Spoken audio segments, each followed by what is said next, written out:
Shalom Bapak Ibu Saudara yang ada di rumah. Kalau beberapa hari kemarin kita merayakan hari kenaikan Yesus Kristus ke surga. Dia kembali untuk menyediakan tempat bagi saya dan saudara.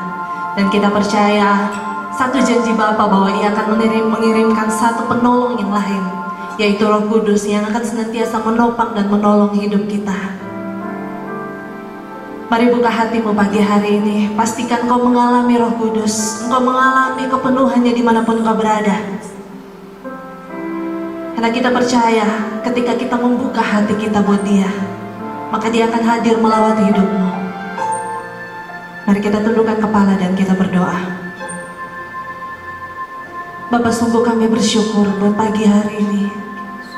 Terima kasih buat kasih setiamu. Terima kasih buat segala kebaikan-Mu yang selalu nyata hadir dalam hidup kami. Kalau kami ada saat ini itu semuanya karena kebaikan Tuhan. Biarlah setiap kami berkumpul dimanapun kami berada, kami menyatukan hati kami dengan satu tujuan, hanya menyenangkan hati-Mu lewat pujian dan penyembahan kami. Biar setiap pujian kami yang dari rumah-rumah itu yang menjadi dupa yang berbau harum ke tahta-Mu, menyenangkan hati Tuhan. Mari hadir melawat kami ya Roh Kudus. Apapun yang kami alami saat ini, kami percaya Engkau yang tahu, dan Engkau yang akan mengambil alih seluruhnya. Saat kami dalam kelemahan, Kau hadir membawa kekuatan. Saat kami sakit, Kau datang membawa kesembuhan. Saat kami mulai kehilangan pengharapan, Engkau datang membawa pengharapan yang baru. Biar setiap kami dikuatkan di dalam Tuhan. Berkati ibadah kami dari awal, pertengahan hingga akhirnya. Biar hanya nama Tuhan yang disenangkan. Biar hanya Tuhan yang disenangkan di tempat ini. Terima kasih Tuhan Yesus. Ini hidup kami. Kami mau masuk hadirat-Mu lebih dalam lagi. Haleluya. Amin. Mari persiapkan hati Bapak Ibu Saudara. Mari undang Roh Kudus hadir di tempat ini.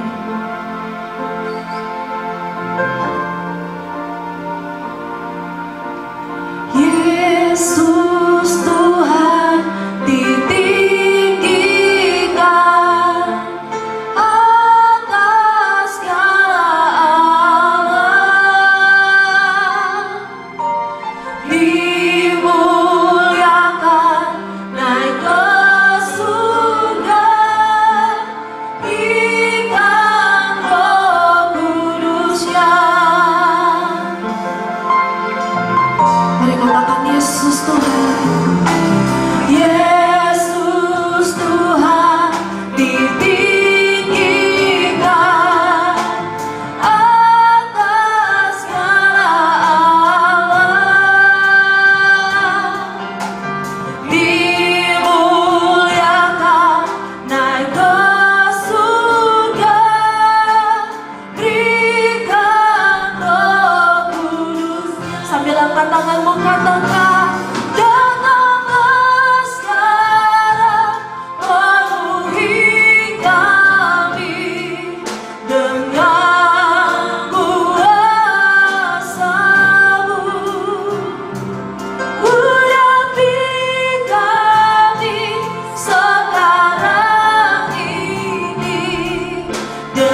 dimanapun kami berada Tuhan.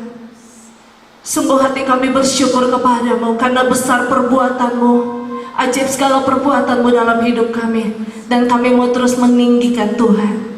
Yang percaya katakan amin. Kita percaya Roh Kudus hadir di tengah-tengah kita, dan Dia membawa sukacita yang melimpah. Dia merasakan sukacita dari Tuhan. Mari bertepuk tangan bersama-sama. Roh Kudus tercurah di tempat ini, urapannya yang ajaib memulihkan umatnya. Roh Kudus tercurah bagi gerejanya, membangkitkan umat pilihannya. Hari inilah harinya Tuhan, saat pembebasan tiba. Belenggu dosa telah dibentangkan. Mari bersorak bagi Dia. Hey, anggur baru tercurah, penuhi umatnya dengan sukacita.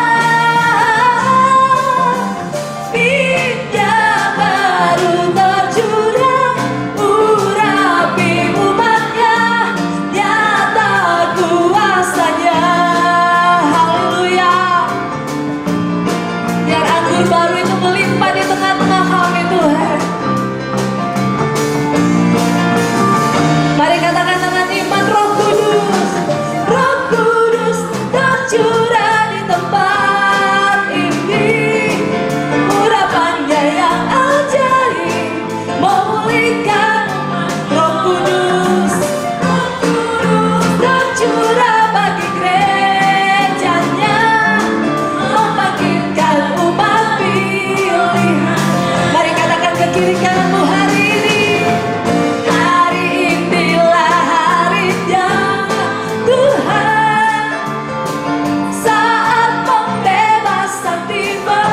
Mari katakan dengan iman, belenggu dosa telah dibentangkan. Mari bersorak buat Dia. Hey, anggur baru tercurah, penuhi umatnya dengan sukacita. Minyak baru tercurah, urapi umatnya, nyata anggur baru. Mari urapi kiri kananmu. Anggur baru tercurah, penuhi umatnya dengan sukacita. Haleluya.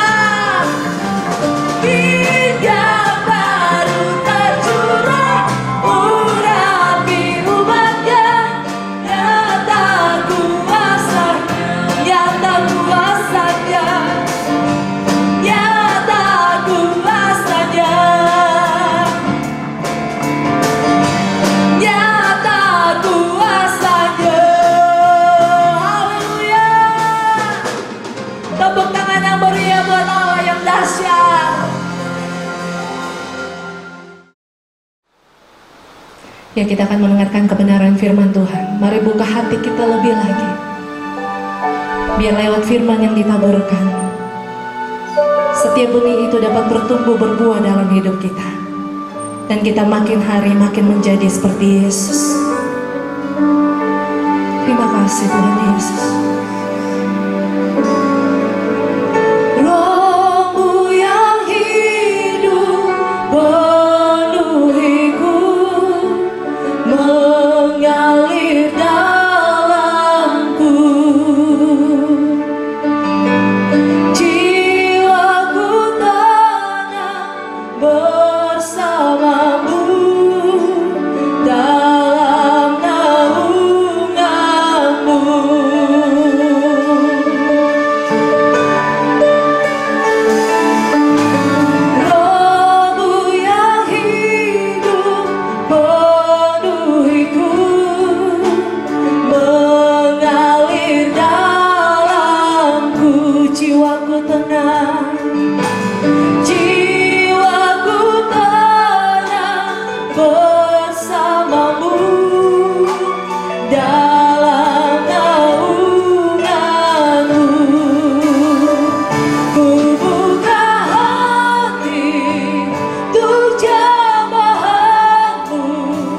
berserah penuh di hadiratmu.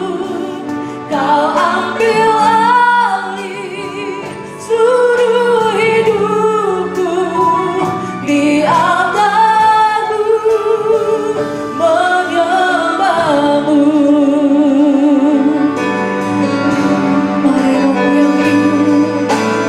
Rohmu yang hidup penuhiku, mengalir dalamku. Jiwaku tenang bersamamu, dalam naungan ku buka hatiku, buka hati untuk jamahanmu, berserah penuh di hadiratmu.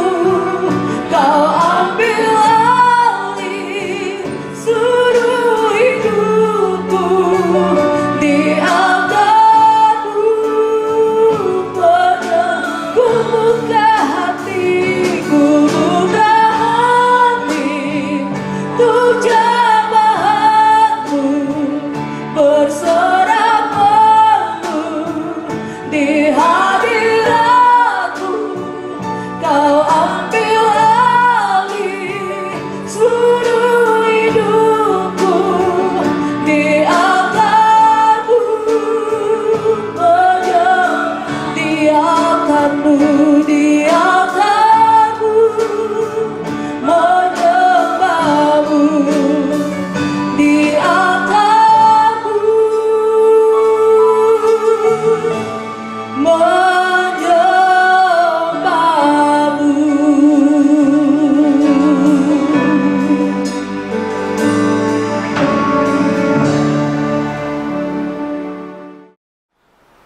Shalom Bapak Ibu Saudara dikasih Tuhan. Hari ini tanggal 24 Mei 2020, hari Minggu yang kesekian yang kita akan beribadah secara online. Karena itu sebelum kita memulai ibadah kita pada minggu ini, saya ajak kita semua tundukkan kepala. Bapak Ibu yang ada di rumah, saudara-saudara semua, mari kita siapkan hati kita untuk masuk dalam hadirat Allah, untuk mendengar firman-Nya pada minggu ini. Mari kita berdoa.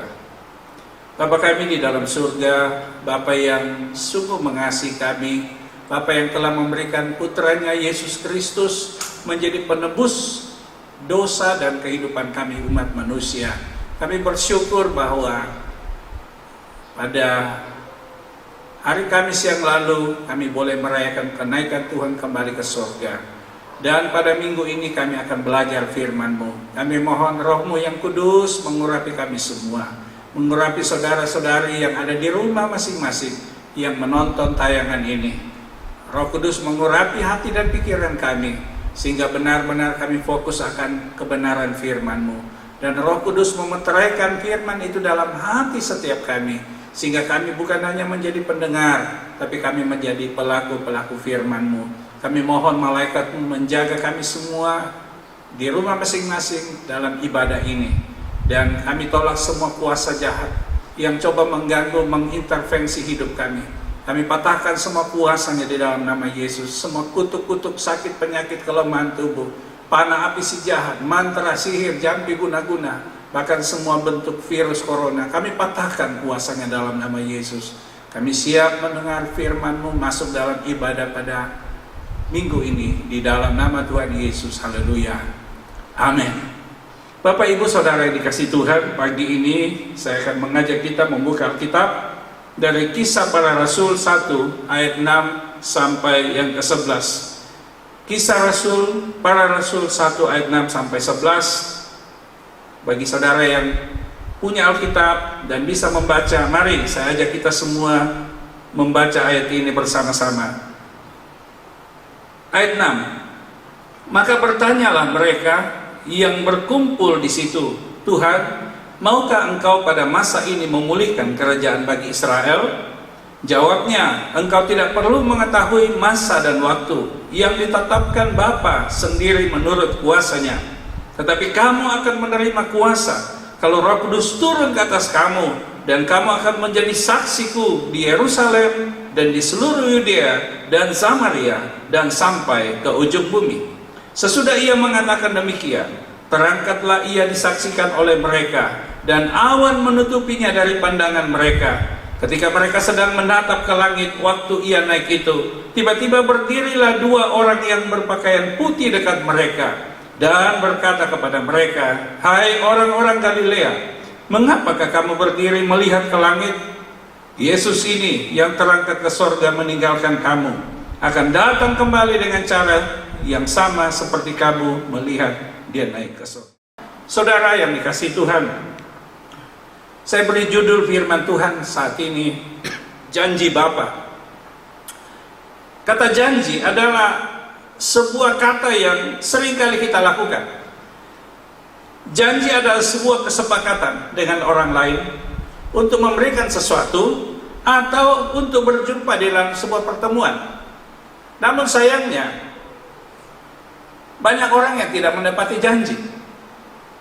Seringkali mereka berjanji dan mereka sendiri mengingkari. Ya, saudaraku, beda dengan Tuhan. Kalau Tuhan berjanji, dia akan menepati janjinya itu. Menurut seorang pakar Alkitab, janji Allah di dalam Alkitab kira-kira 3.573 janji. Dan hampir semuanya sudah tergenapi. Hanya beberapa saja yang belum digenapi. Salah satu adalah kedatangan Tuhan yang kedua kali. Yang berikut adalah bagaimana Antikris akan berkuasa di bumi, perang Harmagedon, ya, kerajaan 1000 tahun, dan pengadilan tahta putih. Saudaraku, Tuhan sebelum naik ke surga, di dalam kisah para rasul yang kita baca tadi, dia memberikan sebuah janji bahwa dia akan mengirim seorang penolong, yaitu Roh Kudus, yang akan menyertai umatnya selama kehidupan mereka di dunia ini. Janji yang Allah berikan itu ya dan amin. Nah, melalui pembacaan kita hari ini, melalui khotbah ini, saya mengajak kita untuk belajar ada dua janji yang Allah berikan kepada kita pada saat ini. Yang pertama adalah janji pencurahan Roh Kudus, dan itu sudah digenapi kurang lebih 2000 tahun yang lalu ketika 120 murid berdoa di sebuah loteng di kota Yerusalem. Tiba-tiba ketika mereka sedang berdoa, turunlah Roh Kudus dalam bentuk nyala api. Kemudian suara yang sangat keras berdengung di dalam ruangan itu. Dan 120 murid ini dipenuhi oleh kuasa Allah. Mereka berbahasa dalam bahasa yang baru. Mereka turun dari loteng itu, berbaur dengan masyarakat yang ada di sekitar tempat itu. Karena pada waktu itu sedang sebuah hari besar di Israel, khususnya di kota Yerusalem. Dan mulailah mereka berkata-kata dalam bahasa-bahasa yang sesuai dengan daerah dari orang-orang yang hadir dari seluruh muka bumi. Mereka heran, kenapa dia bisa bahasa di negeri saya, kenapa dia bisa di daerah saya. Mereka sangat heran dan tercengang-cengang. Walaupun demikian, ada juga yang berkata mereka lagi mabuk oleh anggur. Ya, lalu Petrus berkata begini, ini hari masih pagi, mana mungkin kami mabuk? Ya, lalu Petrus mulai berkhotbah. Dan Alkitab berkata 3.000 orang bertobat hari itu. Saudaraku, dikatakan bahwa ketika pencurahan Roh Kudus turun dalam kehidupan umat Tuhan, ya, yaitu kuasa, mereka menjadi saksi.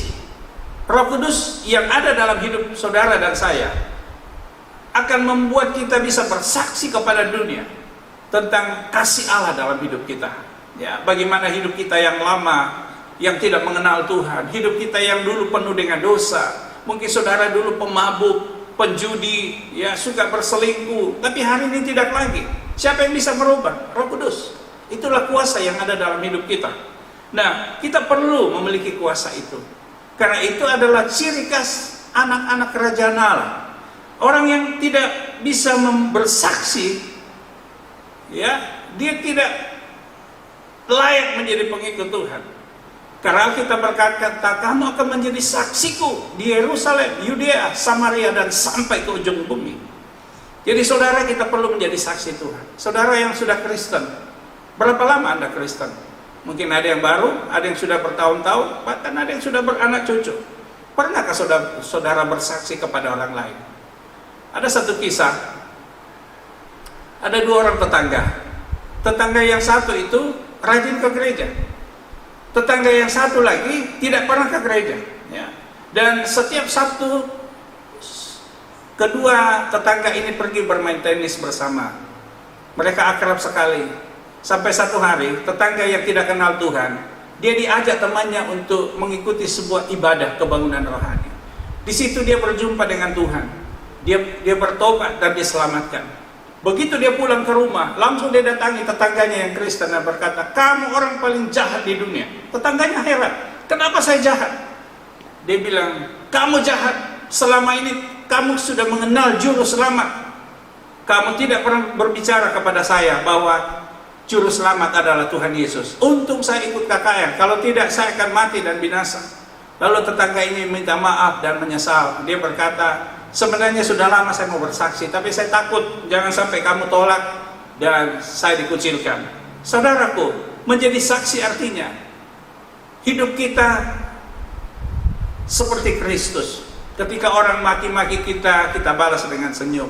Ketika orang mengambil milik kita, kita memberkati mereka.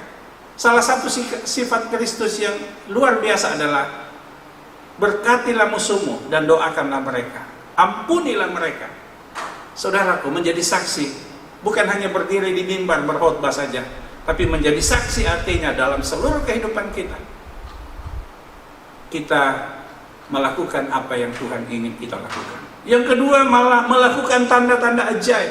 Ya, ketika pencurahan Roh Kudus turun dalam hidup seseorang, maka mereka melakukan tanda-tanda yang heran dan ajaib. Ada mujizat kesembuhan. Dulu saya tidak percaya namanya kesembuhan. Dulu saya tidak percaya namanya usir setan. Tapi saya telah mengenal Tuhan secara pribadi, bertobat, lahir baru, dan diselamatkan. Banyak mujizat saya lihat. Bahkan saya dalam pelayanan kami, ya, doa pelepasan, karunia kesembuhan. Bahkan orang-orang yang sudah lama menikah dan tidak punya anak, didoakan, dan puji Tuhan, beberapa pasangan suami istri sekarang sudah punya anak, bahkan bisa bertambah lagi dari satu ke dua ke tiga. Semua kenapa? Karena ada kuasa, ada tanda ajaib, ada mujizat bagi orang yang percaya kepada Tuhan. Yesus berkata sebelum naik ke surga, kamu akan melakukan perkara besar, bahkan lebih besar daripada yang aku lakukan. Yang berikut adalah ketika pencurahan Roh Kudus, kita bisa mengusir setan. Setan takluk di kaki kita. Alkitab berkata, ya, bahwa setan-setan pun tunduk di bawah kaki kita. Saya punya pengalaman. Ketika saya diisolasi di rumah sakit Laki Padada, saya diinapkan di Anggrek 1. Di situ banyak kamar, tapi hampir semuanya kosong. Ya. Setelah saya sendirian, karena cuma kami berdua di sana, setelah pasien yang satu sudah keluar, saya sendiri di sana di kompleks itu. Nah, satu malam tiba-tiba kepala saya jadi besar. Saya rasa kepala saya jadi besar. Ada apa ini? Dan tidak ada perawat di situ. Kompleks itu hanya saya sendiri, semuanya gelap. Perawat jauh di tempat yang lain. Mereka hanya datang pada siang, pagi, dan malam. Nah, saudaraku, lalu saya inisiatif, saya ambil aqua, saya doakan aqua itu, lalu saya mulai percik semua ruangan di dalam ruangan itu, baik itu jendela, baik itu pintu, di kamar mandi, di kolong ranjang, ya, semua saya percik. Setelah itu saya merasa tenang dan saya bisa tidur. Ya, belakangan baru saya tahu ternyata kamar itu sangat angker. Ya, angker, ada penunggunya, bahkan katanya ada nenek-nenek, ya, menurut kesaksian banyak orang.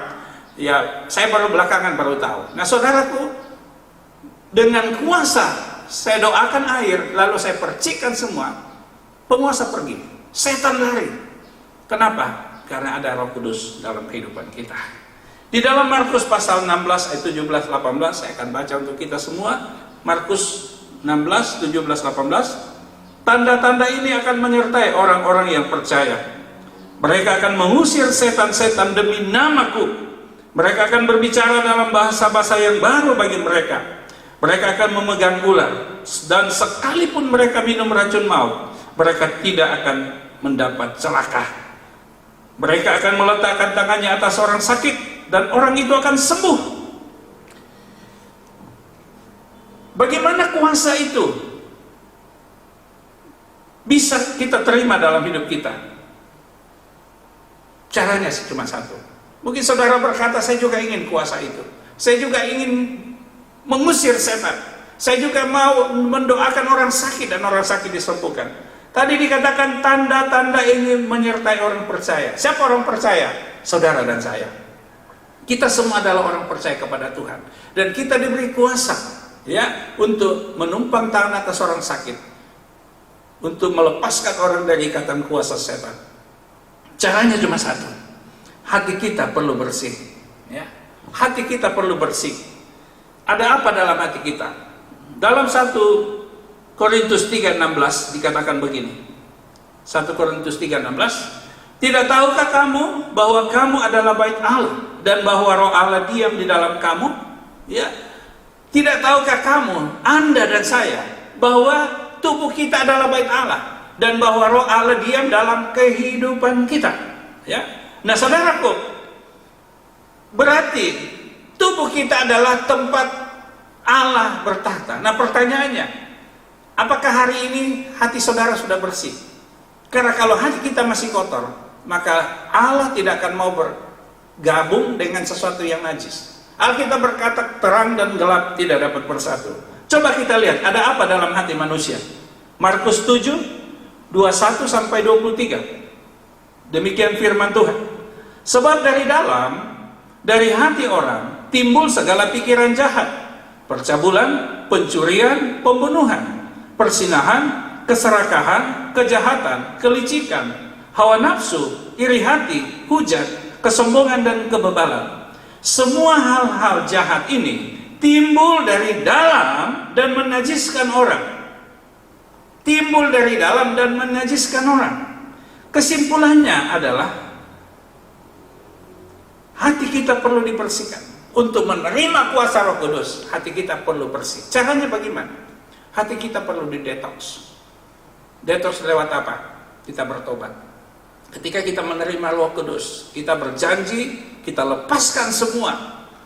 Pikiran kita menjadi pikiran Kristus, perkataan kita perkataan Kristus, perbuatan kita perbuatan Kristus, ya. Sehingga mujizat-mujizat terjadi dalam kehidupan kita.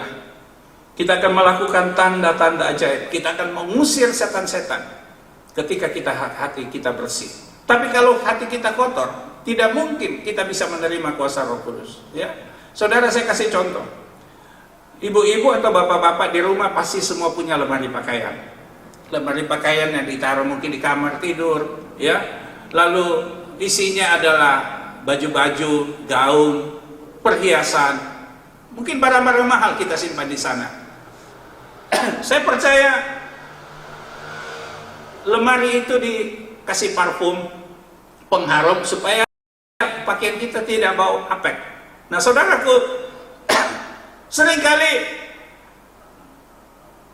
orang Kristen juga punya hati seperti lemari tadi. Tapi masalahnya adalah hati itu diisi dengan pikiran jahat, ya, percabulan, kemarahan, kedengkian. Sama dengan lemari pakaian yang cantik kita miliki dalam kamar, tapi kita simpan juga di dalam kepala ikan, perut ikan, ya, sampah dari dapur. Kira-kira saudara mau enggak? Tentu saudara tidak mau. Kenapa? Karena nanti baju, perhiasan kita jadi bau busuk semua, dan kita tidak akan bisa pakai ke pesta. Itulah sebabnya, saudaraku, Seperti kita memiliki lemari yang bersih di rumah, demikianlah hati kita harus bersih. Sampah itu perlu dibuang. Ibu-ibu kalau kerja lagi di dapur, memasak mungkin, membersihkan sayur, ya, memetik sayur, lalu ikan dibersihkan, daging dipotong, semua sampah-sampahnya itu tidak dibiarkan lama di dapur. Kenapa? Karena nanti bau. Harus disingkirkan, dibuang di tempat sampah. Saudara, demikian juga dengan hati kita. Kalau hari ini hati saudara masih penuh dengan kebencian, iri hati melihat tetangga yang lebih berhasil, iri hati melihat saudara yang lebih berhasil, iri hati melihat teman yang lebih berhasil, bertobatlah. Karena iri hati hanya akan merusak hubungan kita dengan Tuhan. Yang kedua, janji yang kedua. Yang pertama tadi adalah janji pencurahan Roh Kudus, dan itu sudah terjadi hari ini. Yang kedua adalah janji kedatangannya. Ayat 11 ditulis di situ, dikatakan bahwa ketika mereka sedang menatap ke langit waktu ia naik, tiba-tiba berdirilah dua orang yang berpakaian putih dekat mereka dan berkata kepada mereka, "Hai orang-orang Galilea, mengapakah kamu berdiri melihat ke langit? Yesus ini yang terangkat ke surga meninggalkan kamu akan datang kembali dengan cara yang sama seperti kamu melihat dia naik ke surga." Yesus yang kamu lihat naik hari ini akan datang kembali dengan cara yang sama seperti kamu melihat dia naik hari ini. Saudaraku, memang janji ini belum digenapi dan segera akan digenapi. Kalau kita melihat tanda-tanda sekarang, kedatangan Yesus sudah semakin dekat. Karena itu saudaraku, janji kedatangan ini penting. Di dalam Alkitab, dalam Matius pasal yang ke-25 ayat 1 sampai 13, ada satu kisah tentang 10 anak darah. Ya, saudara nanti bisa baca di rumah, atau 10 gadis. 5 yang bijaksana dan 5 yang bodoh. Yang 5 bijaksana membawa pelita dan juga buli-buli berisi minyak persediaan. Yang 5 yang bodoh hanya bawa pelita tetapi tidak membawa minyak persiapan. Nah, Alkitab berkata, karena mempelai lama baru datang, mereka sambil menunggu lalu tertidur. Dan ketika mereka sedang tertidur, mungkin tengah malam, tiba-tiba kedengaran satu suara dan yang berkata, "Bangun, bangun, mempelai datang, song-songlah dia."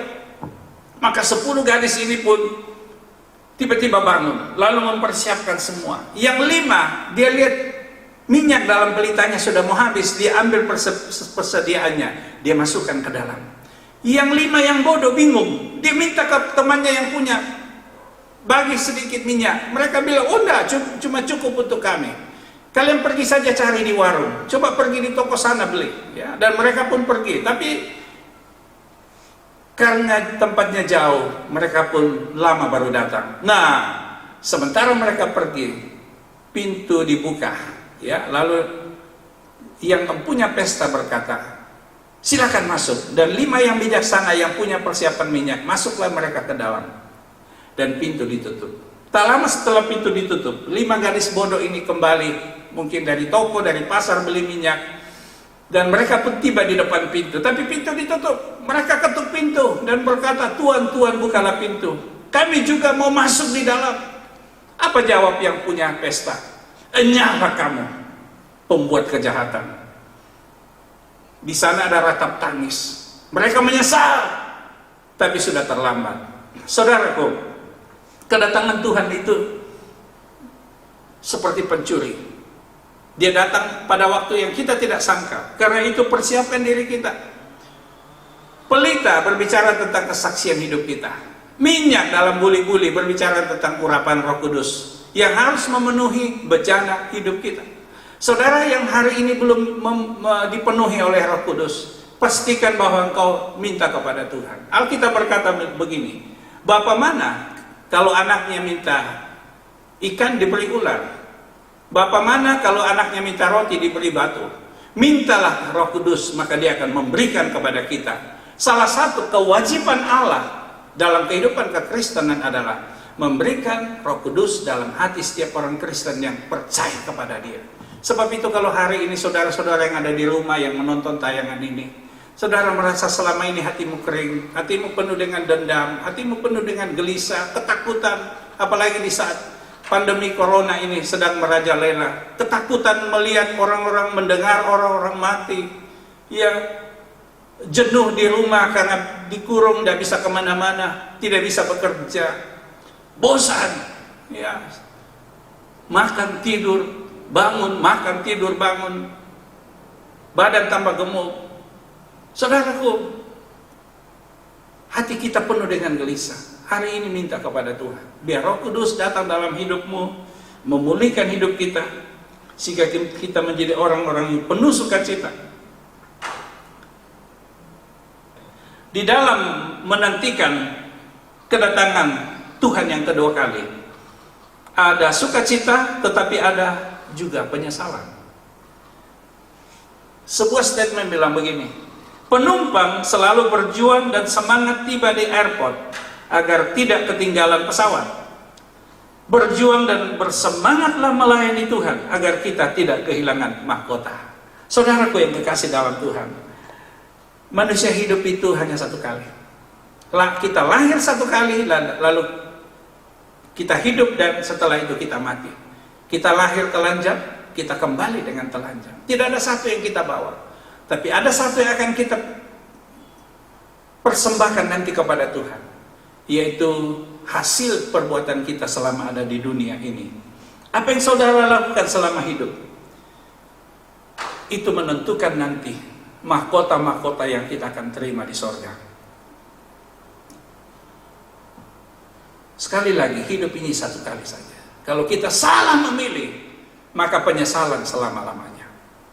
Ada seseorang pergi beli emas, dia punya uang, lalu dia beli emas perhiasan, kalung 10 gram. Penjual bilang, ini logam mulia, emas 23. Ternyata setelah tiba di rumah, beberapa minggu kemudian, kalung itu mulai luntur.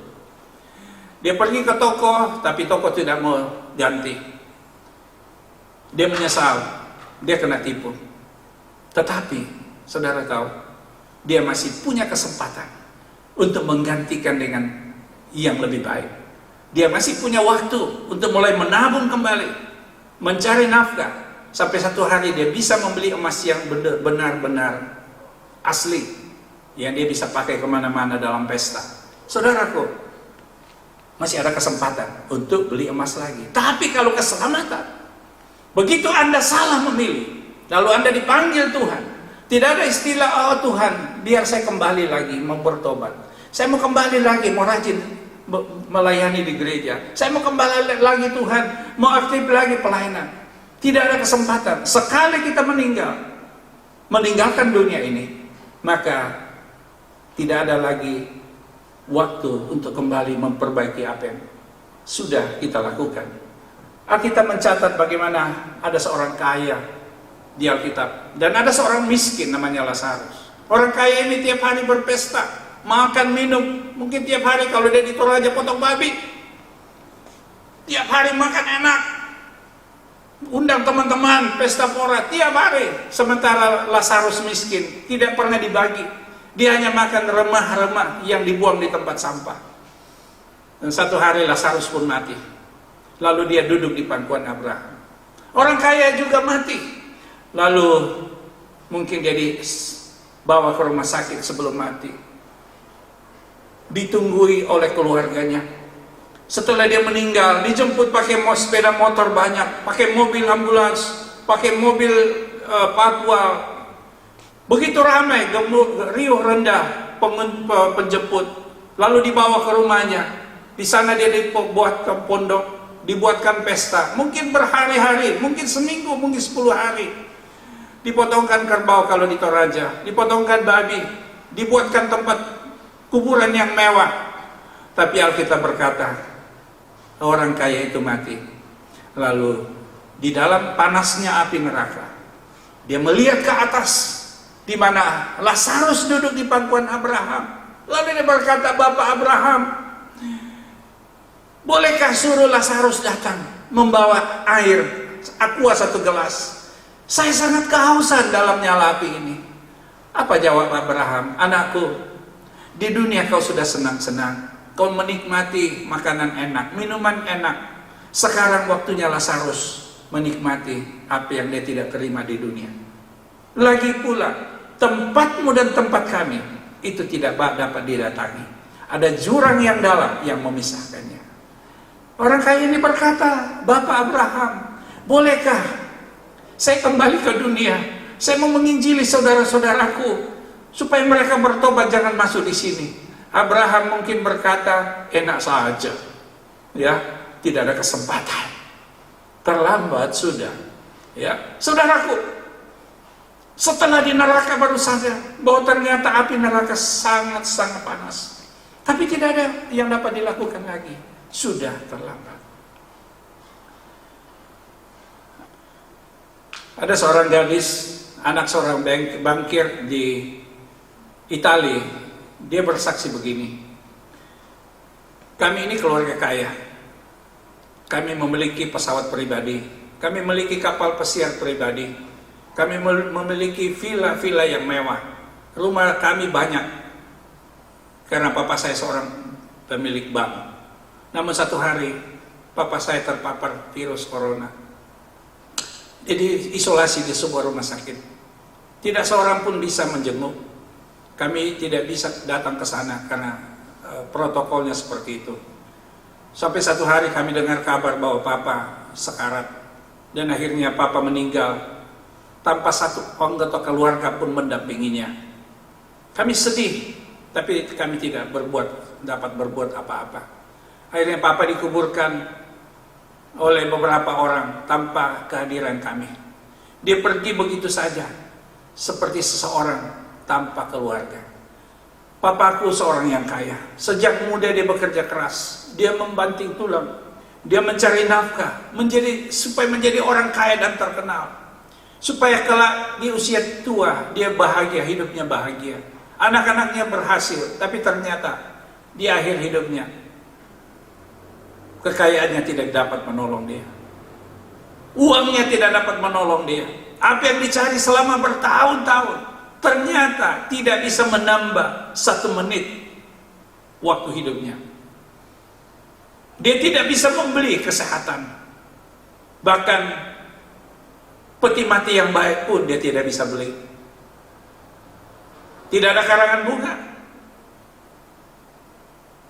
tidak ada ibadah penghiburan, semua begitu gersang, sebuah penyesalan. Apa yang dicari selama ini ternyata sia-sia. Itulah kehidupan. Saudaraku, banyak orang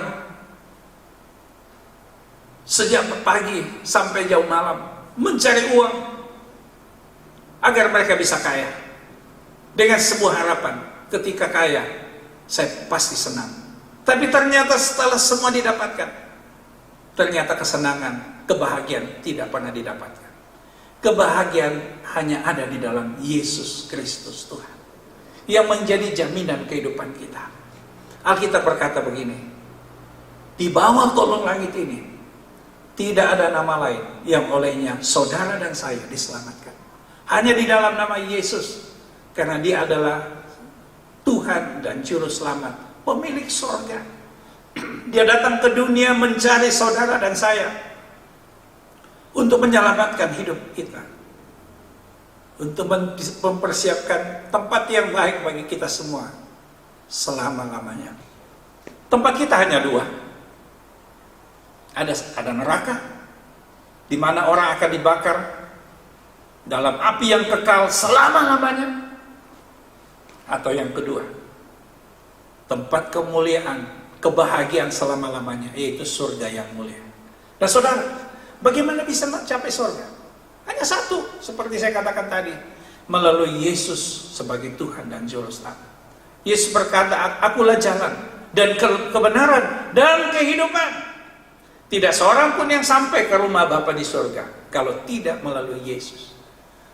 Yesus adalah penghubung antara Allah dan kita ciptaannya, yaitu manusia. Sebab itu kalau saudara percaya kepada Dia, maka apapun keadaanmu hari ini, Tuhan menjadi jawaban kita. Saudara pemirsa yang ada di rumah, mungkin saat menonton tayangan ini, mendengar khotbah ini, saudara berada dalam keadaan yang kurang baik. Saudara mungkin sedang sakit, saudara terikat dengan roh-roh jahat, saudara sedang dalam kebingungan, keputusasaan, saya memberitahukan, Yesus adalah jawaban. Yesus berkata begini, marilah kepada aku, hai kamu yang letih lesu dan berbeban berat. Aku akan memberikan kelegaan kepadamu. Hari ini Tuhan menawarkan itu bagi kita semua. Yesus hanya sejauh doa kita. Kalau saudara percaya kepada Dia, apapun kepercayaanmu, apapun agamamu, Yesus sanggup menolong siapapun yang percaya kepada Dia. Kalau saudara mau didoakan, kau boleh angkat tangan kananmu, tangan kiri taruh di dadamu. Saya mau berdoa bagi saudara pada saat ini. Izinkan Tuhan menjamah hati kita, memulihkan hidup kita. Bapa, Engkau melihat tangan-tangan anak-anakmu di rumah masing-masing pada saat ini, di mana mereka membutuhkan Tuhan. Mungkin ada yang sedang sakit, Hamba berdoa, sembuhkan mereka. Biarlah oleh bilur Tuhan Yesus, semua sakit penyakit mereka disembuhkan di dalam nama Yesus. Mereka yang sedang dalam keputusasaan, hilang pengharapan, Tuhan datanglah, berikan iman yang teguh kepada mereka kembali. Cukupkan semua keperluan mereka. Hiburkan mereka yang dalam kesedihan. Apapun persoalan yang mereka hadapi hari ini, di tengah-tengah pandemi virus corona, di tengah-tengah kejenuhan karena kami tidak bisa kemana-mana, biarlah Tuhan yang memberikan penghiburan yang sejati. Sehingga dimanapun kami berada, kami tetap berbahagia karena ada Roh Kudus mengurapi kami semua. Terima kasih Tuhan Yesus, terima kasih. Kami percaya bahwa badai ini pasti berlalu, virus ini segera akan pergi, dan kami akan kembali beraktivitas seperti semula, kembali dalam kehidupan bermasyarakat seperti yang sebelumnya. Terima kasih Bapak, terima kasih untuk firman-Mu yang boleh kami dengar. Saat ini kami datang berdoa buat bangsa kami Indonesia. Kami berkati negeri ini, kami lepaskan berkat-Mu dari Sabang sampai Merauke, dari Pulau Miaga sampai ke Pulau Rote. Berkati kota-kota di bangsa ini, biarlah masyarakatnya bebas dari virus corona. Berkati juga pemerintah kami, mulai dari Bapak Presiden, Wakil Presiden, Menteri-Menteri, Gubernur, Wali Kota dan Bupati, semua pejabat militer, TNI dan Polri, diberkati Tuhan. Biarlah semuanya bekerja dengan baik. Lembaga-lembaga peradilan di bangsa kami, anggota-anggota legislatif, dari tingkat pusat sampai ke daerah, berkati mereka semua Tuhan. Lembaga-lembaga yang dibentuk oleh pemerintah, berkati semua Tuhan, sehingga mereka bersinergi untuk membangun di bangsa ini. Kami percaya bahwa Indonesia tidak akan mengalami krisis ekonomi. Indonesia akan mengalami satu kebangkitan yang baru untuk keluar dari krisis ini. Kami doakan juga untuk gereja-gereja-Mu yang tidak sempat beribadah secara langsung, tapi melalui online live streaming. Tuhan berkati, supaya setiap firman yang disampaikan boleh berkenan kepada Tuhan dan memberkati kami semua. Terima kasih, kami bersyukur kepadamu. Berkati juga Tanah Toraja, tempat di mana kami tinggal dan melayani. Biarlah Tuhan mengurapi orang-orang di tanah ini. Berkati pemerintah yang ada, supaya mereka bekerja dengan baik. Dan kami percaya bahwa virus corona tidak akan masuk lagi di Tanah Toraja. Semua aman, terkendali. Dan pada akhirnya saudara yang terkasih dalam Tuhan, saya akan mengakhiri ibadah kita pada saat ini. Bagi Bapak Ibu yang sedang duduk, saya jemput kita bangkit berdiri. Kita akan menerima doa berkat. Mari angkat kedua tanganmu. Terimalah berkat yang berlimpah-limpah dari Allah Bapa di surga. Terimalah cinta kasih dari putranya Yesus Kristus. Kiranya persekutuan indah dan manis oleh Roh Kudus menyertai saudara semua saat ini sampai Maranatha, Tuhan datang kali yang kedua menjemput kita semua, bahkan sampai selama-lamanya. Di dalam nama Tuhan Yesus, haleluya, amin. Tuhan memberkati kita semua. Tetap semangat, tetap jaga social distancing, ya, tetap fokus untuk saling melayani, tetap mengasihi Tuhan apapun yang terjadi dalam hidup kita. Salam sehat, Tuhan memberkati. Amin.